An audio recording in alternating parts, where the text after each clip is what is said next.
Marlon does this thing. He flexes on me and shows me they're in his contacts. You got David Beckham's number. You want to be really mad? Yeah. I've had dinner with him 3 times. All right, whatever. All right. But David Beckham. Shouts to David Beckham. Marlon Wayans and Tyriq with us. Welcome to the UK. Do you have a favourite thing that you like to do when you come to? I just like to make sure that everyone I like the leaves restaurants. I'm trying to get in the restaurants that I know they won't let me in. Right. So that the ones with the long guest list, I want to skip the lines and get in there. But you never pulled a "Do you know who I am"? That would definitely work here. I don't like to do that. Yeah, you need somebody to do it for you. Yes. You know, but actually, it'd be dope. Do you know who this is? That's what I do. I always carry that dude with me. Like, it's Marlon Wayans. Don't be a menace, because for me to be sitting there go, don't be a menace. All right, cuz, remember? Be like, white you remember chicks? this? Oh, you want to talk about mothers. Yeah. You don't want to do that. Just quote white chicks. Yeah, right. You're like, Triple TKA. That's great. We still don't have any room for your black behind. Well, look, you've already mentioned some classics. I've just seen your new film, Him. Absolutely incredible. Thank you. Just before we get into it, it is very intense from start to finish. So we love finding out about people's evening routines on this show. So after a long, intense day of filming, Marlon, how do you decompress? How do you unwind? First, say a prayer. Secondly, I don't unwind. I go right into, I grab a whiskey and I grab a cigar and I immediately start working on the next day's lines and the next day's scene. I didn't want to fail any moment on this movie, and I know I was working with him, and I knew he was coming in with his A game, and I was like, all right, well, we're going to make this an A+, buddy combination. Yeah. And is that like a system you've developed over time, or is that? I'm very serious about my art. While I'm on a press tour for another movie, I'm prepping Scary Movie 6. I'm watching auditions. I'm doing all this, and then on weekends I do stand-up comedy. So I'm a monster. So what you see now on screen it's somebody that just really takes his work very serious. Yeah. I'm not going to fail a moment. Speaking of Scary Movie 6, I just got the audition request through my agent. No way! Serious? You didn't have to audition to get killed. I got you. And what about you, Tyriq? Do you have a way that you like to decompress? Are you like a big fan of ice baths now after the experience? No, I've only done like one ice bath. I finish a long day on set and then have to go to the gym. So there was, I think, the gym was part of the decompression. I ran 10 miles each day. No, I'm just kidding. I didn't do that. Can you imagine? Well, I thought you did. I definitely wanted to ask more about that. Was this quite a physically demanding role for you? Oh, yeah. It was one of the most physically demanding things I've ever done. I think I trained more for this than when I was actually on the team. Wow. Because they always told me if you lift too many weights, you won't grow. And I needed all the height I could get. So you said you got a lot of it. Yeah. So you got a lot of Boy height. wants to never touch weight. Yeah, but so when I was on the college football team, I was probably the weakest on the team. But yeah, this one I really locked in on the gym and then learning how to throw like a quarterback. I think, I thought it was going to be easier than being on a team. And I don't want to discredit any actual like football player, but I wanted to be authentic when I stepped on set. And I think that physical process, getting my body into that mold of a NFL-bound quarterback, really whipped me into shape, mentally, emotionally, and psychologically. Well, there's so much going on in this film, so many incredible themes. It also explores the idea of how far we would go to achieve greatness. And Marlon, you've already achieved so much. How do you balance this idea? You already talked about your work ethic. How do you balance being obsessed with something and pursuing this dream and then not letting it consume you? I never made it. That's the way I think about it. I never made it. I stay hungry. I stay a student. I'm always working to be the best me that I can be, and I'm leaving nothing on the table. And over time, you get better at your craft, you get better at your art. I have not one statue. Out of the he got nothing. I don't have an Emmy.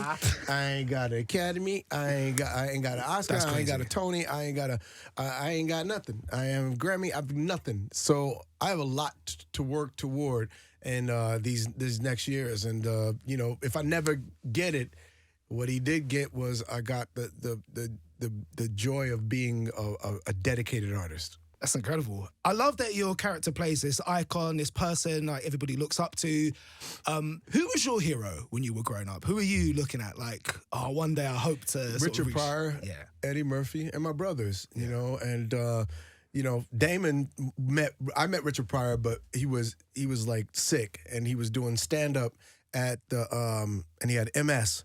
and he was in a wheelchair, and I was lucky enough to sneak into the Comedy Store and watch him perform, and I thought it was the bravest set I seen, because here's a guy that's dying, and he's going, here's what's funny about my condition, and he made everybody laugh, and I was like, that's beautiful. And what's crazy was never meet your heroes. My brother Damon met Richard Pryor. He knew him, and he said Richard Pryor was so mean to him. Well, that is what they say. They say don't meet your heroes. What about you, Tyriq? Have you had a positive experience so far of maybe meeting some people that you look up to? No, somebody who's canon to my childhood is David Beckham. You know, I grew up playing soccer, so in like a lot of David Beckham walks in this room know, right right? now. Well, have we I going to surprise you? Actually, you want to be really mad? Marlon does this thing. He flexes on me and shows me they're in his contacts. And then You got David Beckham's number. You want to be really mad? Yeah. I've had dinner with him 3 times. All right. At Catch in New York. Yeah.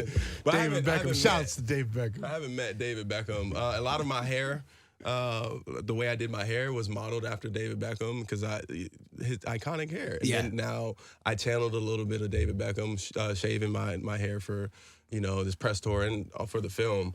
But yeah, I think I've had some really positive experiences. Marlon, I grew up on his content. Meeting him was more than I could have dreamed of. Maybe just like you don't want to actually meet them. Just like, I'm going to floss on you again. Eddie Murphy came to my house when I was 8 years old in the projects, and he came wearing these cowskin pants, expensive cowskin pants.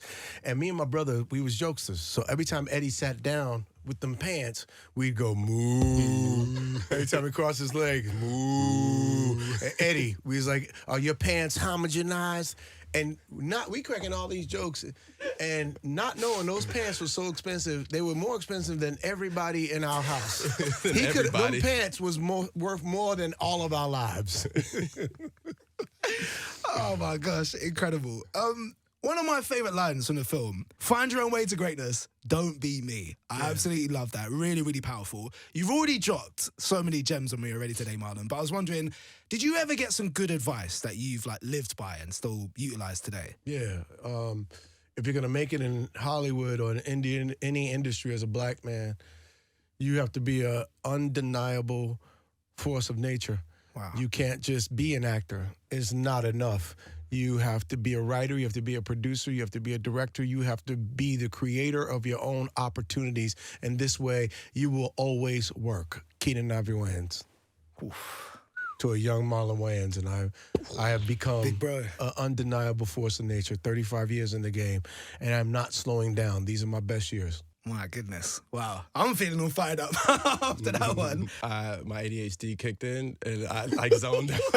It was very powerful. Yeah, it was a strong One more time. transition. Crazy, to go from Because that happens to me, too. I'm like, Can we take a beat? A lot of coffee this morning. So obviously this film is produced by Jordan Peele's company, Monkey Paw Productions. He's already given us some classics. Tyriq, does that make you more excited, or does it add more pressure going into filming something like this? I think when you're walking amongst greats, you want to fit in. I'm quite literally standing on the shoulders of giants, and I think what Jordan Peele has created is something that is so, embedded into the culture and ahead of its time. And I think knowing that the level of art that he's put out, you just want to you could hope to hold a light to that. But I think that's the cool thing about life is, if I'm scared and nervous or have anxiety about something, that's a gift. That means I care, and that means I'm living. I hope you don't mind me fanboying out a little bit, Marlon, only because you've been a huge part of my life, my family, and your family's have been a huge part of my life as well. Do you ever think about the legacy that you've created, both as an individual and as a family as well? Is it ever something that you guys ever speak about together or address? Never. We're still doing it. Yeah. I still haven't made it. Yeah. I ain't there yet. I'll talk about this when I have my own jet. I'll talk about this when I have my studios. Yeah. I'll talk about this when I got my film fund, of which I don't have to go to ask Hollywood what they want to fund this. Every idea and every thought that I have, I can do. I'll talk about this when my son's directing me in movies that we own. And then I've created the legacy that I've been working for. But until then, I'm just a black man working hard, trying to be somebody. Man, I am so inspired after today, man. I might go for a run after this or something. There is something I like to do with all of my guests. It's called Please Stop Asking Me. So this is a question that you feel like you've probably... We're not saying these are good or bad questions, by the way. Just a question you think you've probably answered enough at this point in your career, or... Yeah, is there a question that comes up a lot? Tyriq, do you have a Please Stop Asking Me? Please stop asking me, what are you? Like, I still don't know. I'm figuring it out.